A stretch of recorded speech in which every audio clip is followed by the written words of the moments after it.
चंद्रप्रभ स्वामिने नमः। शासनपति श्री महावीर स्वामी के चरणों में कोटिशः वंदन। परम पूज्य गुरु माया के चरणों में कोटिशः वंदन। यहाँ बैठे सकल श्री संघ को मेरा प्रणाम।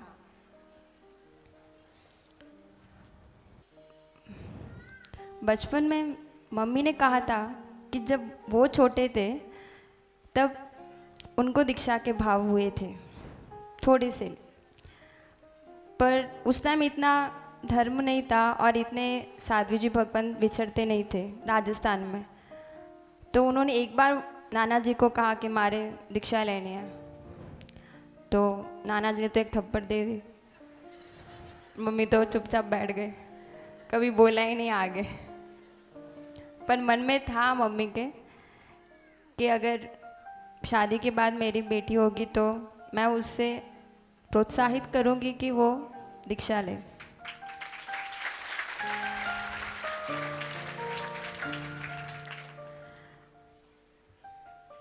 फिर जब मैं छोटी थी तब मंदिर जाना, पूजा करना, आलू कांदा मैंने कभी देखा ही नहीं था।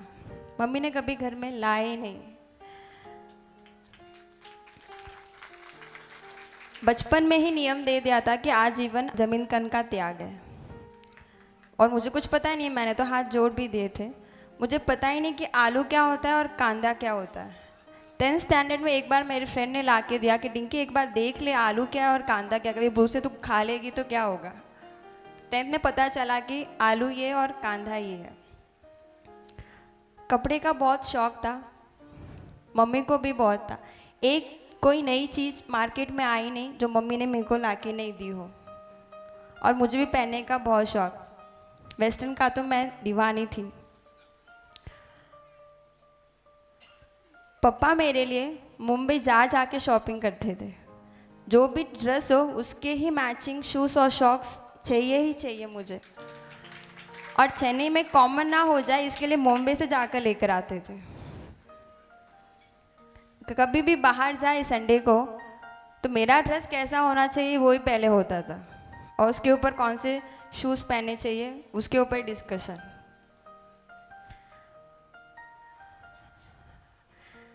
स्कूल में मुझे लास्ट बेंच रॉकर्स बोलते थे। मैं पीछे ही बैठती थी, पढ़ाई का इतना शौक नहीं था, चढ़ता भी कम था, और लड़कों के साथ ज़्यादा रहती थी। लड़कियां मेरी कोई फ्रेंड नहीं थी, मुझे पसंद नहीं था। मुझे लड़कों की तरह रहना ही पसंद था। लड़कों की तरह शर्माना, बातें कम करना, वैसा सब नहीं, एकदम बिंदास ऐसे रहना। तो बहुत सारे स्कूल में डांटे मिली, बहुत सारे ऐसे कारनामे भी किए। मम्मी पापा को प्रिंसिपल से मिलना भी पड़ा। वो सब चलता रहा, 12th तक ऐसे ही चला। बहुत मस्ती किए, सोचा था कॉलेज में जाके उससे ज़्यादा मस्ती करेंगे।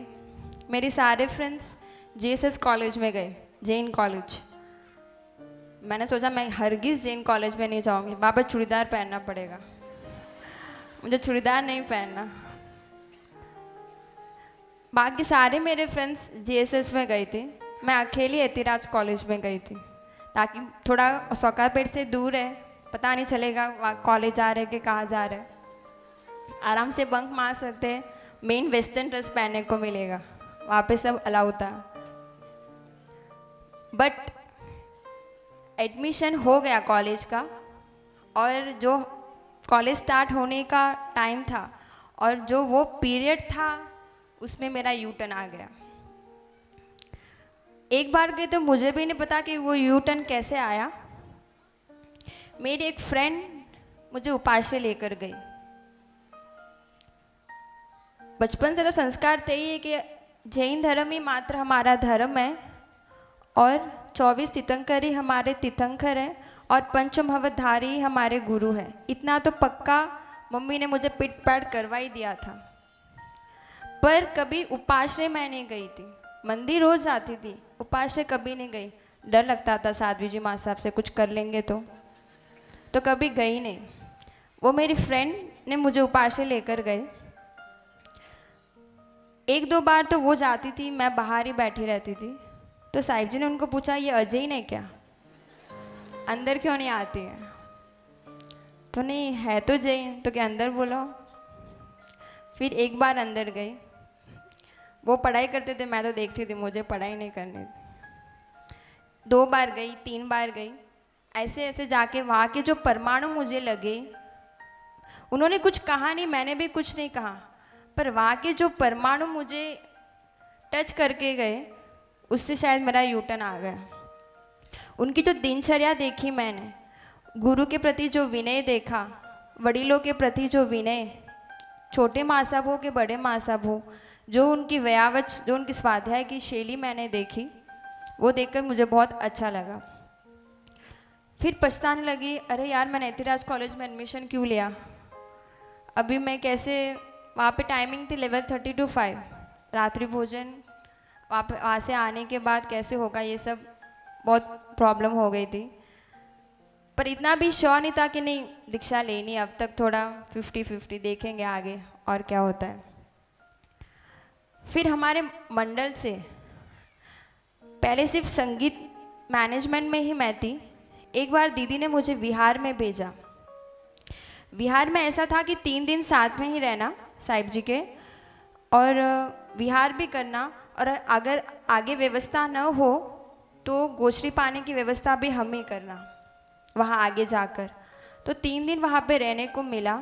हम जहाँ पे गए, वहाँ पे ना कोई रहने का ठिकाना था, ना कोई गोश्री पाने का, और 9 बज चुके थे, क्योंकि साहिब जी विहार कर कर आएंगे, क्या वॉरेंगे इतनी गर्मी में। जो भी व्यवस्था हम कर सकते थे वो हमने की, पर साहिब जी के चेहरे में कुछ भी ऐसा नहीं कि यहाँ पे कुछ बराबर नहीं है, इतनी प्रसन्नता। वो प्रसन्नता का देखकर मुझे ऐसे लगा कि ये कैसे हो सकता है। हमको अगर एक रोटी में घी थोड़ा कम आ जाए, एक सब्जी में अगर थोड़ा सा भी नमक कम हो तो हम बोलते हैं क्या नमक नहीं डाला, क्या टेस्ट नहीं किया, बट उनके चेहरे में कुछ भी नहीं, कोई शिकायत नहीं। जो भी वॉर आया वो वॉर लिया और वापस आगे विहार करने गए। तो वो 3 दिन जब मैंने वहाँ पे रही, फिर से मुझे उनके परमाणु छू गए, और तब शायद मैंने 90% फिक्स कर लिया था कि नहीं, लेने जैसा तो संयम ही है।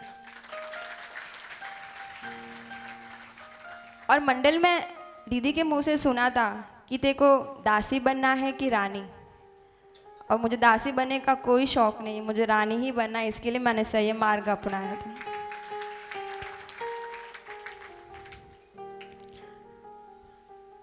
फिर प्रॉब्लम ये आई, घर में कहना कैसे।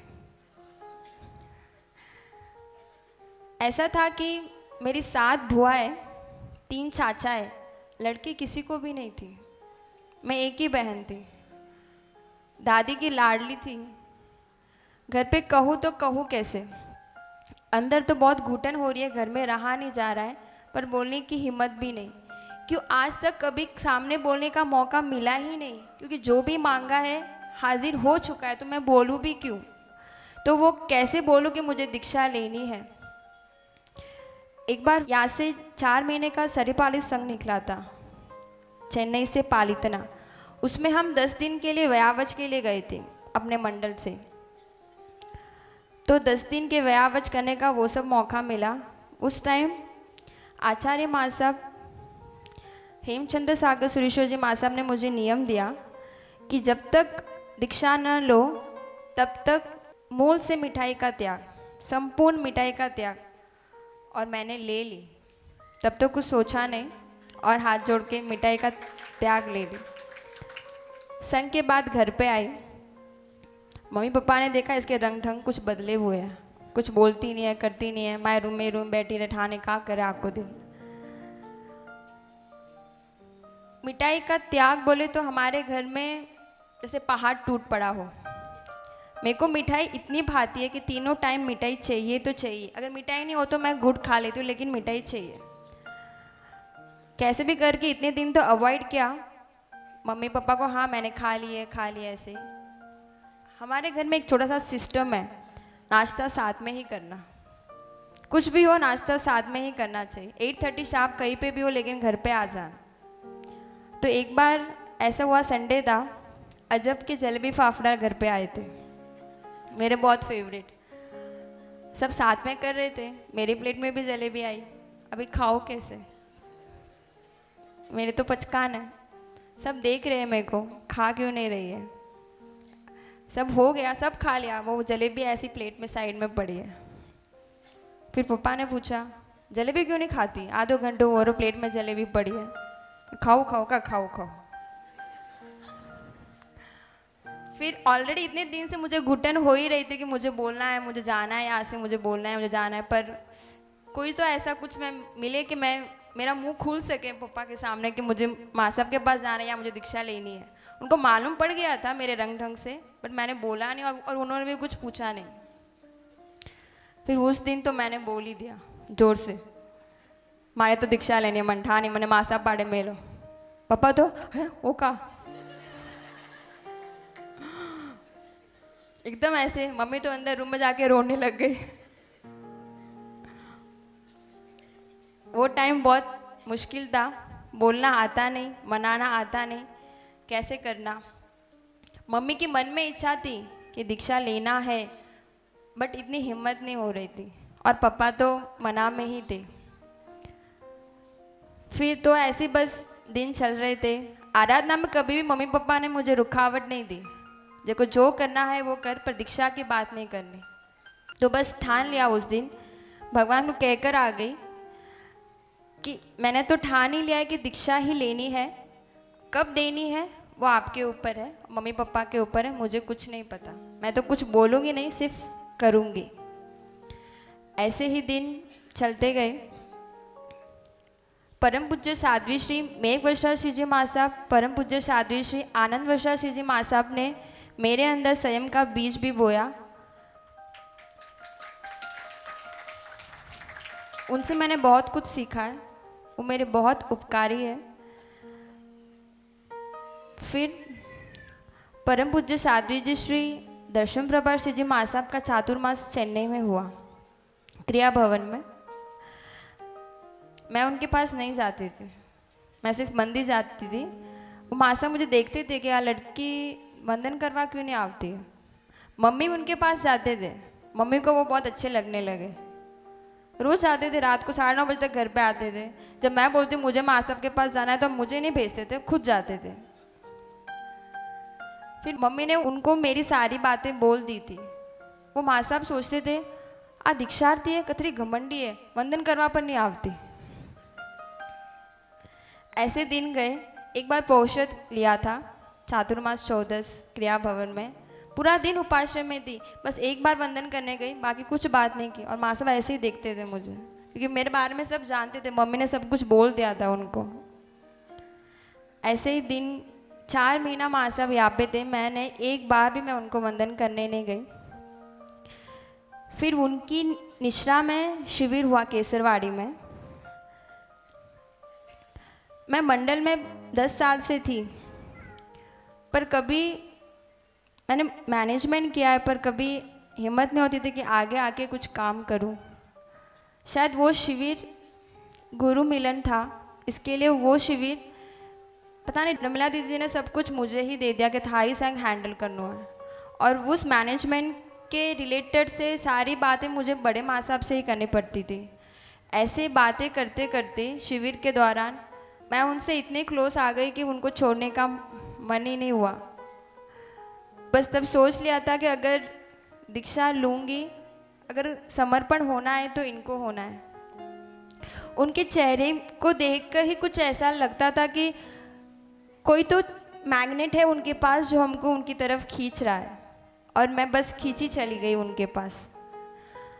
और ये गुरु मम्मी ने मुझे बताए, मैंने चूज नहीं किए।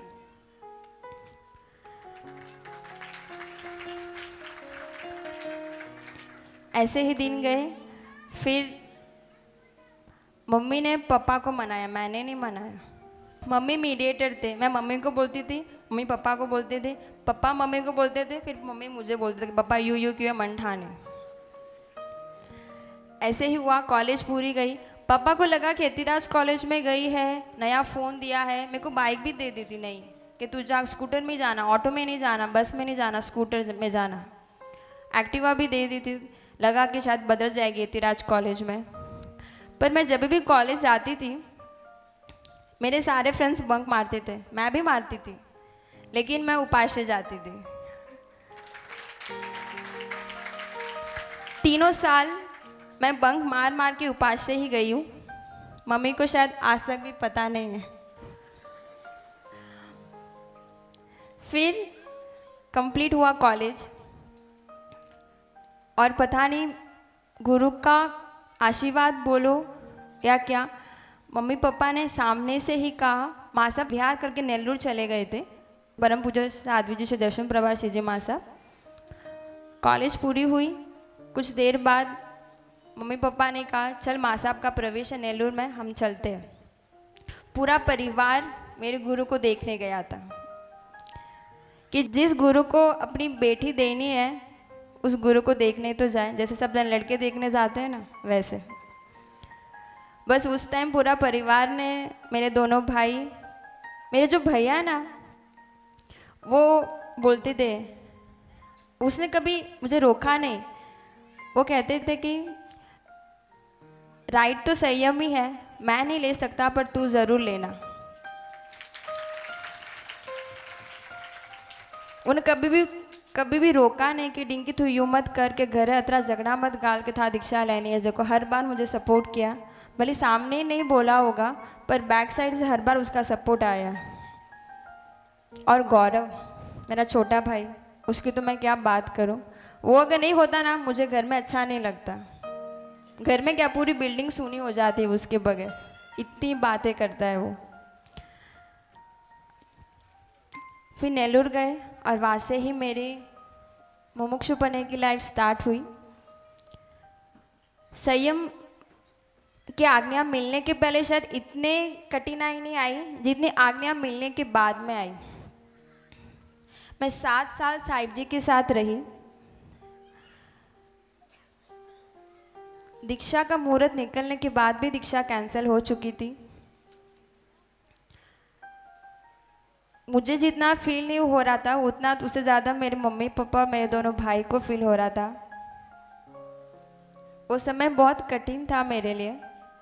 जब यहाँ पे चेन्नई में जब साहिब जी आए थे तब 7 थे, मैं 8वीं मुमुक्षु थी, बट अभी 14 हो चुके हैं। मैं अब तक पीछे रह गई। उनकी जब दीक्षा होती थी मैं रोज़ रोती थी कि साहिब जी ये भी निकल गए, मैं कब निकलूँगी।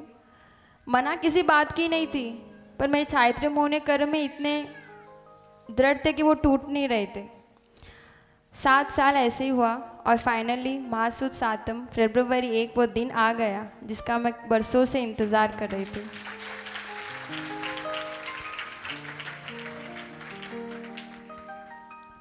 बस आप सबसे इतना ही कहना चाहती हूँ कि हम दोनों जो संसार में इतने अच्छे दोस्त हैं, आगे जाके भी ही ऐसे ही रहे और गुरु माँ को सदैव समर्पण रहे, ऐसी भावना है हमारी। और आप सब हमें आशीर्वाद देने के लिए महासुद सातम फरवरी 1 2020 बैंगलोर में ज़रूर पधारना। जिन आज्ञा विरुद्ध कुछ कहा तो क्षमा करो।